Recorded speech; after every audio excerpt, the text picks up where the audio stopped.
After the news, the week in Westminster. This is Radio 4.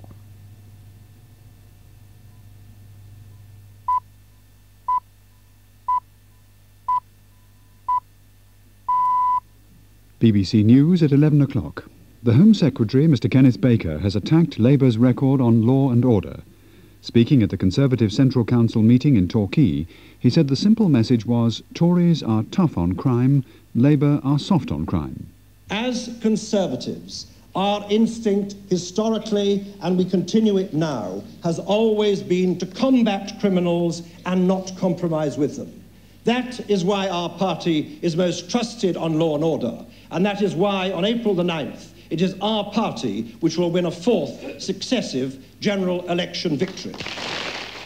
Mr Paddy Ashdown has said the Liberal Democrats provide a clear alternative to the other two main parties. Speaking at Taunton in Somerset, he said people now had the chance to vote from conviction rather than from tradition. Over the last 40 years, people in Britain have voted Tory and Labour out of habit.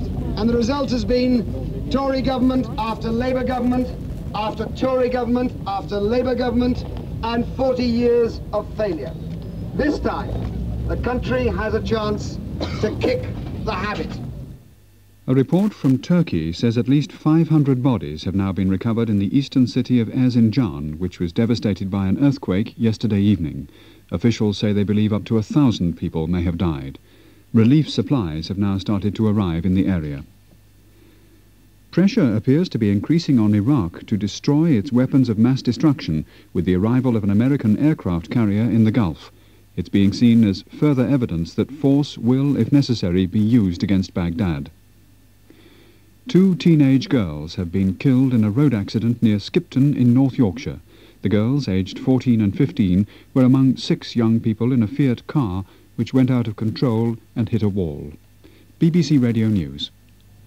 And now, attention all shipping. The Meteorological Office issued the following gale warning to shipping at 10:15 GMT today. Forties, Cromarty 4th. Gale now ceased. Northwesterly gale force 8 expected soon. Tyne, Dogger, Humber.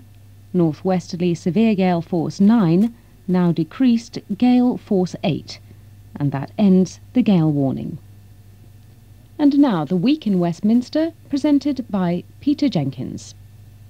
On Monday, Parliament will be dissolved and the general election campaign officially begins. Begins, you say? Hasn't it been going on for weeks, if not months? That certainly is how it has seemed at Westminster these last few weeks. And the news that polling day was indeed to be April the 9th, as everybody expected, came nevertheless as huge relief to the troops waiting for their battle orders. The first big shot of the campaign was fired by Norman Lamont on Tuesday. Or was it? The budget I have presented today is a budget for the recovery. It maintains the policies that have slashed inflation and reduced interest rates, and it includes measures that will help businesses, large and small, up and down the country. But it is also a budget that cuts taxes for every taxpayer in the country, a budget which marks another significant step in our constant drive to leave individuals and families with more of what they earn. Over the last decade, our belief in low taxation has brought unparalleled growth in the living standards of the British people. My budget today continues that process, and I commend it to the House. Tory backbenchers waved their order papers as the Chancellor sat down, but the city was less ecstatic and proceeded the following day to knock millions off share prices.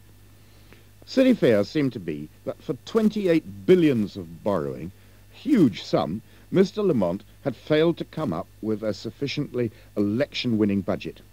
The Chancellor tried to explain away his borrowing requirement like this.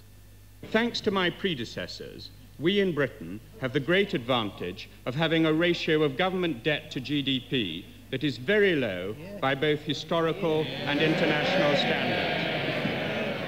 Indeed, the general government debt burden is lower in the UK than in any other European community country bar Luxembourg. That means that a rise in borrowing in response to cyclical pressures will not jeopardize the government's firm commitment to sound finance. The Leader of the Opposition has a difficult task on Budget Day.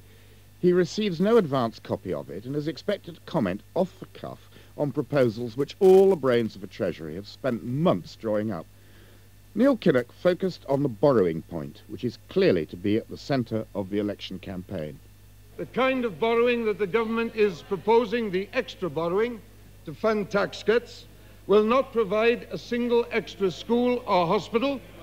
It won't provide a single extra place on a training scheme or in a childcare nursery. It will not create a single extra research project or transport improvement or put an extra policeman on the streets.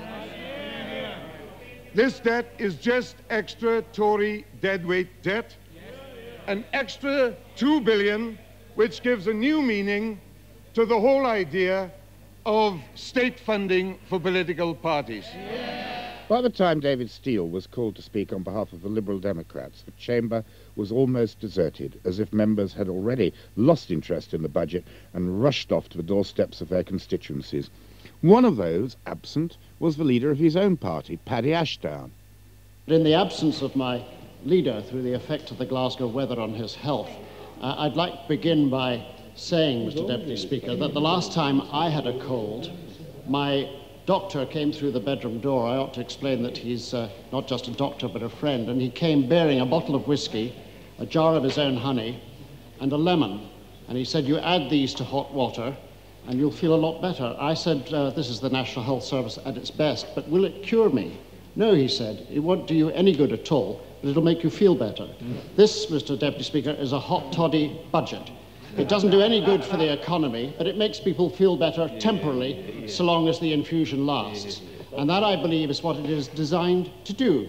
John Smith, the Shadow Chancellor, was in good electioneering form on Wednesday when he rose to reply to the budget shortly after the election had been announced from the steps of Number 10. Continuing with Labour's campaign to hang blame for the recession firmly round the government's neck, he quoted the words of Education Secretary Kenneth Clarke. The Secretary of State for Education was running the Saatchi-approved line in the Walden interview.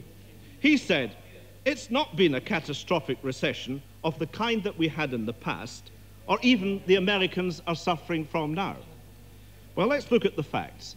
In 1991, the US economy declined by 0.5%. In Britain, it was 2.5%. However, facts don't deter a member of the A-team. The Secretary of State went on to make the following international comparison, and I quote from his interview. I mean, the Germans and Japanese looking at Britain under the Conservatives must say, boy, they've got good.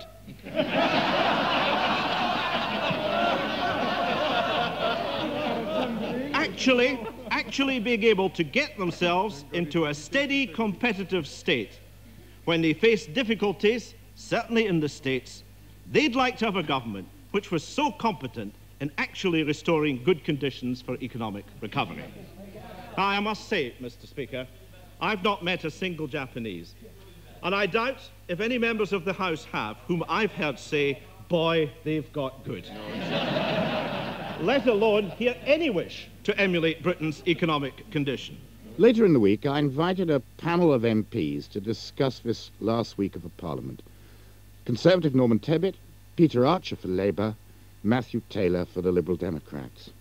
As you will hear, there was only one subject in everyone's mind, the election.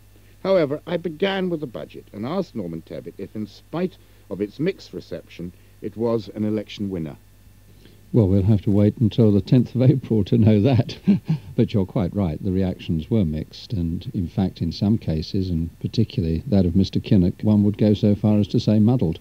He wasn't able to tell us what the Labour Party's view was on the income tax cut, but 30 minutes later Mr Smith, who presumably knew all the time, was on the radio telling us all that they would oppose it. I must say it did leave poor Neil in a rather exposed position, I thought. But I would imagine that you, knowing your views on these matters, shared some of the concern in the city about the scale of borrowing which the Chancellor announced. Well, I'd certainly much prefer that it was a lot less.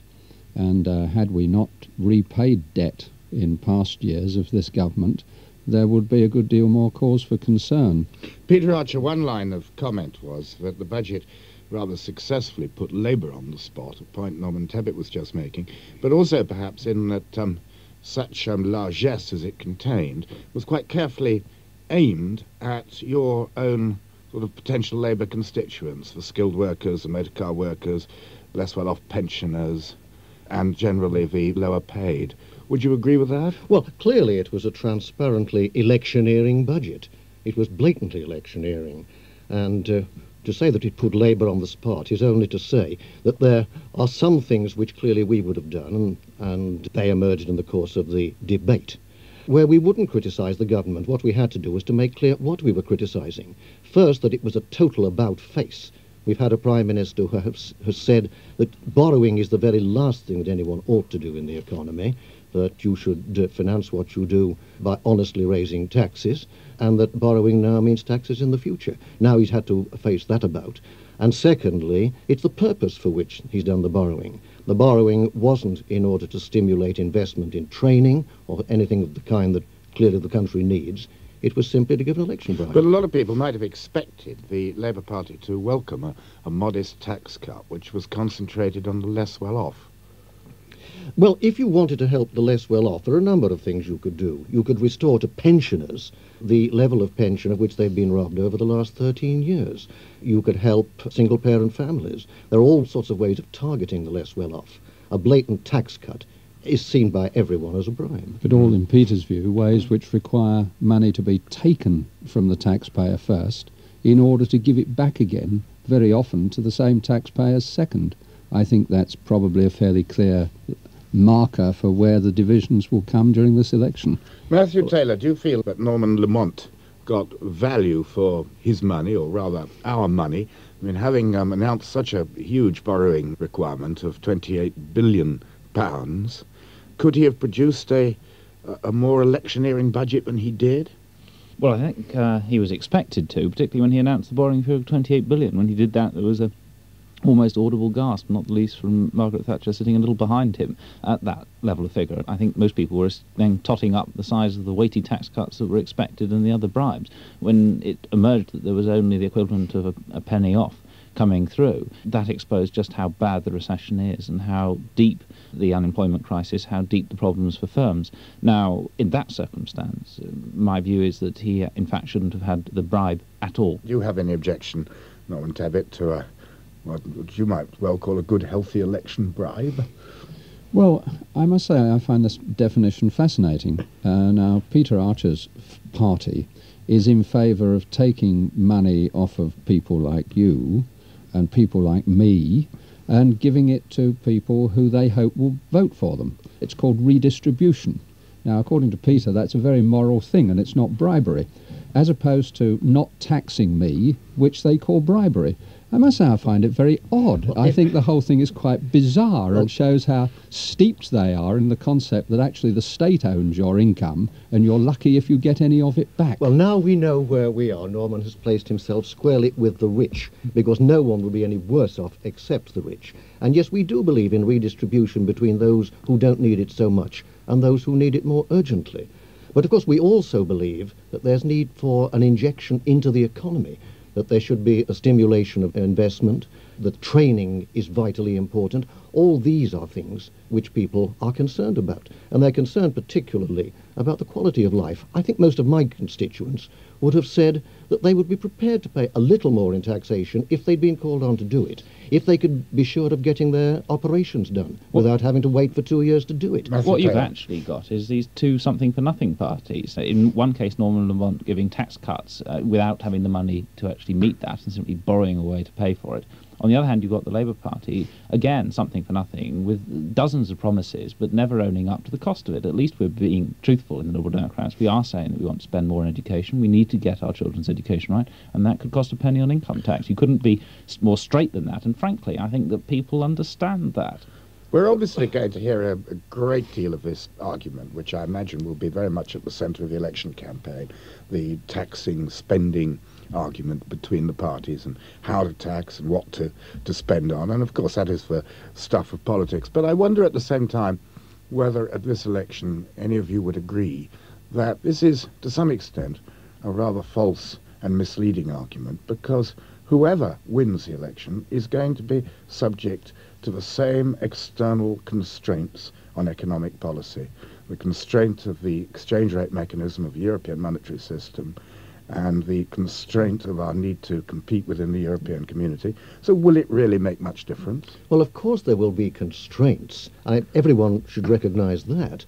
But the real philosophical difference between the parties is that you have people like Norman on the one hand, who says that none of this is really the business of government. You leave matters to take their course. What happens to the economy, what happens to industry, what happens to small businesses is something that government has no business with. And you have a party which says that some things are the concern of government, and that's why we have elections, and that's why it matters who you choose as your government. Is that what you do say, Norman Tabbeck? No, of course, it's a ludicrous statement. I was a minister for 8 years, and there were many things which were the concern of government, and I made it plain, like the reform of trades union law, which was opposed by Peter Archer's party, and halfway by the alliance, some were with me, some were against me, some abstained. We voted on each of the major leagues of trade union legislation. Now, I have a better memory than you for that, because I was there, and I remember that on the final stages of my bill, some of your people abstained, some turned up to abstain in person, some voted for, and some against. So clearly there's a role for government in managing the economy too. But the serious point which Peter made, which hasn't been dealt with, was that we are members of the ERM, and therefore our interest rates are controlled by the view of the Bundesbank of what is good for the German economy. Nothing to do with what's good for our economy, and all parties are committed to it. And I think, of course, if we were to have a Labour government, they would devalue after about 18 months. But that wouldn't help us with interest rates either. Would they, Peter Archer, would they devalue the Labour government? Well, how can anyone possibly know what any government will be doing in 18 months' time? If I may say so, it's an absurd remark. But clearly, the weaker our economy is, the more at the mercy of the Bundesbank we will be. And what is important is that somebody should take responsibility for stimulating the economy. That's what this budget debate has been about. I want to move off the economy just for a moment. What else is this election campaign going to be about, Matthew Taylor? Well, I hope that it will be about some of the longer-term problems that are affecting us, the problems in education and how we turn that around, the problems, perhaps above all, in many ways, for the longer term with our environment, and also about how we can sort out our political system. After all, whilst the Labour Party likes to talk about constitutional reform and electoral reform. That's right, because whilst the Labour Party likes to talk about 13 years of Tory rule and the problems of that, if you look at the graph, I defy you to tell the difference, if you didn't have the dates written in and the parties written in, between which party was governing, as you see the long-term decline in our economic position relative to other countries, not over 13 years, but over 40 years. It hasn't made any difference who's been governing, and we need to recognise that the political system itself is failing, not just the particular party that's in government at any one time. That's a position I hope the Labour Party is coming to fix. Is the political system failing? Is that an issue in the election, do you think? No, I don't think the political system is failing, except that the Liberals have failed to get elected in constituency after constituency. Matthew is a very rare exception who managed to slide in and has held on. But no, we have got a very successful political system. If you look at the record of any other country... Why are we declining compared to other countries over 40 years? Well, I mean, hold on a we moment. were one of the richest countries in Europe, Matthew, but not now. There are many things which have been changing, not least that in the last few years we have been gaining in our share of world trade. Now, that's something which hadn't happened for a very long time. People like the Nissan Motor Company and Toyota have not decided to come here because the political system and the economic system is failing. They've come here because it's successful. Now, Matthew may believe he knows more than the guys that run Nissan and Toyota. I suspect they probably know more than he does. You know, I suspect that it's a fallacy, shared perhaps by all politicians, that the parties set the election agenda. Perhaps the BBC think they set the election agenda too. In fact, it is the people who set the election agenda. They know what are the issues on which they are going to vote, and they will tell us in the course of this election what really troubles them. And they will tell us what is a price worth paying, for example, for bringing down inflation. Let's take the poll tax, for example. Is that going to come back as an election issue and come up the agenda again, would you say, Peter Archer? Well, I think that they are quite clear that whatever else happened, the government made a mammoth mess of the poll tax. The whole concept in the first place was unfair. It was a tax which was almost impossible to collect. The attempts which they made afterwards to adjust it got themselves into all sorts of problems. And yet it's to be abolished. So, I mean, does it remain a live issue, or is it just an angry memory? No, I think it's a memory of total incompetence. Is the poll tax, or community charge, I should say to you, Norman Tebbit, is it an issue still, do you think? Oh, it is an issue in some areas, not least in my former constituency, where because the Labour Council failed so badly in collecting, as opposed to in many Tory boroughs, people are being charged an extra £50 this year because of the non-payment policy which was advocated by some councillors and some local MPs. But I think the poll tax is mainly behind us, right or wrong. We're looking at a new system now. I think that education will be a major issue. I think that the health service will be a major issue. Possibly the one which will be the sharpest issue of all is who is going to be the more likely man and his team alongside him to take the lead in this country as Prime Minister. And I think there will be a sharp difference of opinion between those who think that Mr. Kinnock has those qualities and those who think that Mr. Major has them. Does that mean that we are, putting it in rather crude shorthand, in for a more presidential election than we've usually had in this country? Yes, I certainly believe that one thing the electors will be judging is which is the more competent team. And certainly we welcome that. Team and leader? Team and leader, yes, most certainly. Matthew Taylor. I think it's in the nature of politics now that we are heading towards an increasingly presidential campaign, not really, I think, at the direction of the politicians. After all, there's only one politician who agrees with that in each party, but more at the direction of the media. They like to focus on the individual leader. They like to have that sense of a presidential campaign. Your party is particularly a one-man band, perhaps. No, it isn't, but we do have the best man, and all the polls say so. One last question round the table, and as succinctly as you can. And it's two questions, really. What does this election mean for Britain? And what is it going to mean for each of your parties? You start, Matthew Taylor. I think it's going to mean a change of government, and that's the most important thing. But it's going to be a change away from the Tories, but not to giving an overall majority for Labour. I think that the most likely outcome of this is a balanced parliament. It's not what I'm campaigning for. I'm campaigning to get as many Liberal Democrats elected as possible and as many votes for them. But all the polls suggest that that's the outcome, and I think that people will breathe a sigh of relief and hope that politicians for once might start working together. Peter Archer, my two questions.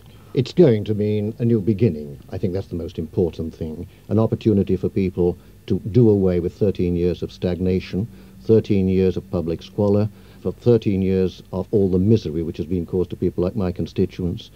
And for the Labour Party, an opportunity to do all the things that over the last few years we have been discussing and publishing and consulting about, and to put them into operation. And one thing it's going to mean is farewell to Norman Tebbit from the House of Commons.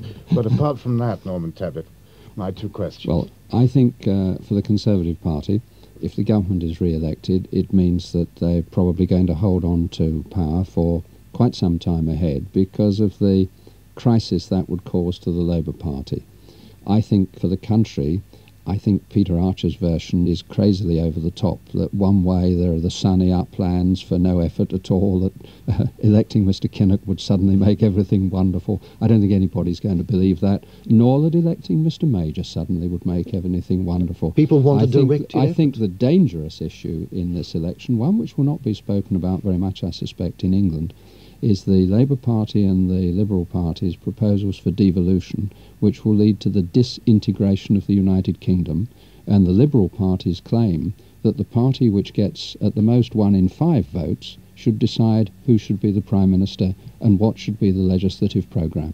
Norman Tebbit, Peter Archer and Matthew Taylor.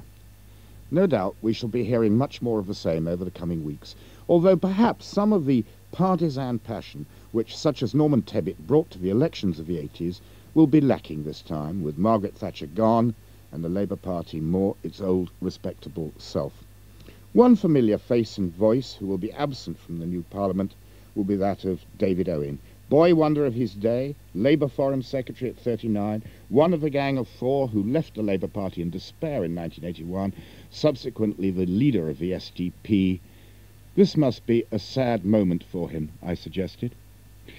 Well, there must be some sadness. It's nearly 26 years. But generally speaking, I'm really pleased to go. There's a certain demob happiness, actually, about going, having waited for this election for some time.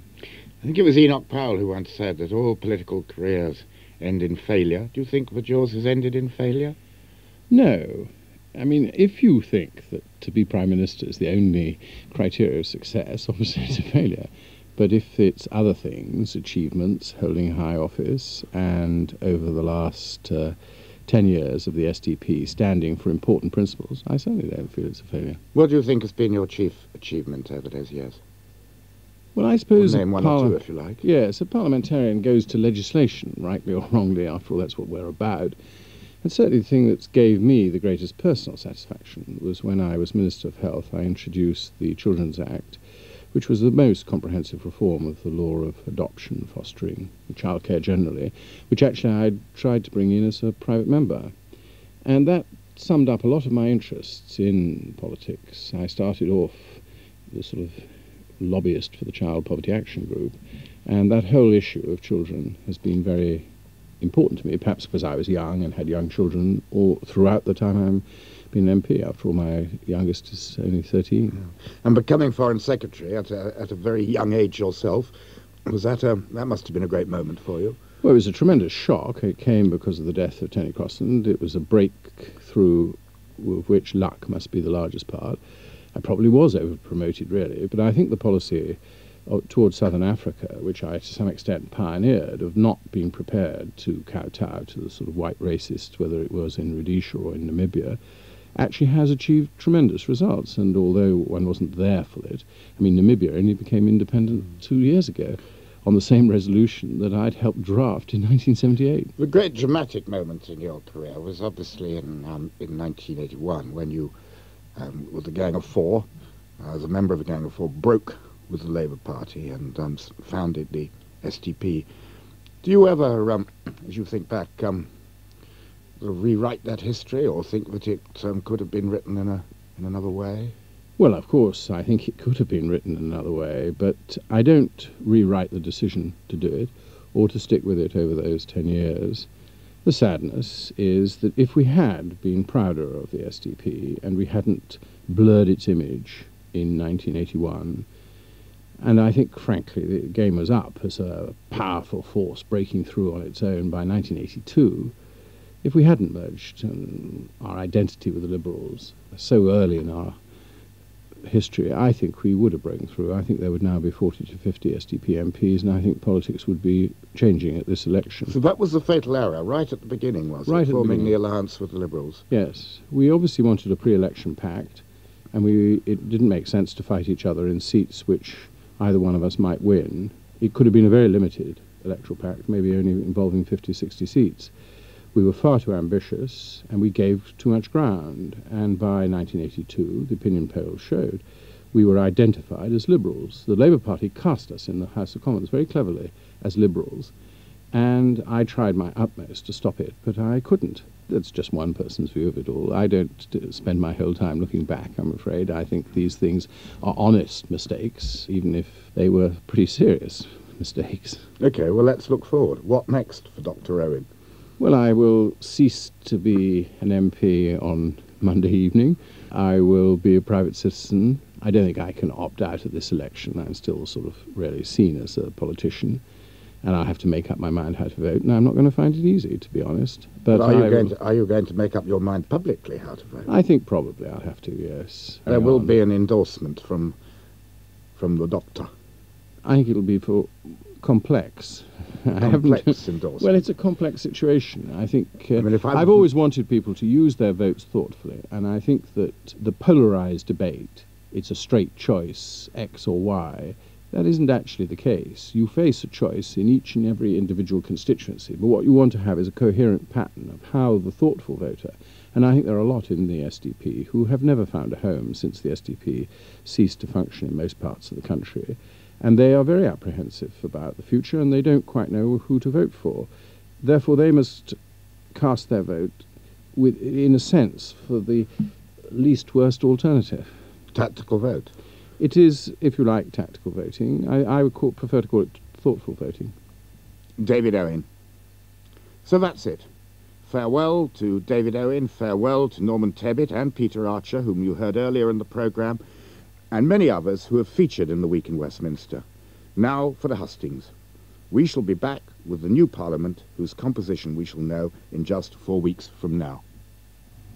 The Week in Westminster was presented by Peter Jenkins, the Associate Editor of The Independent. The producer was Dennis Sewell. Tomorrow at 1 o'clock here on Radio 4, the Prime Minister, John Major, spells out his election aims at length. In his first extended interview of the campaign, he'll be talking to Nick Clark about the economy, the ideas behind the Conservative manifesto, and his style on the hustings.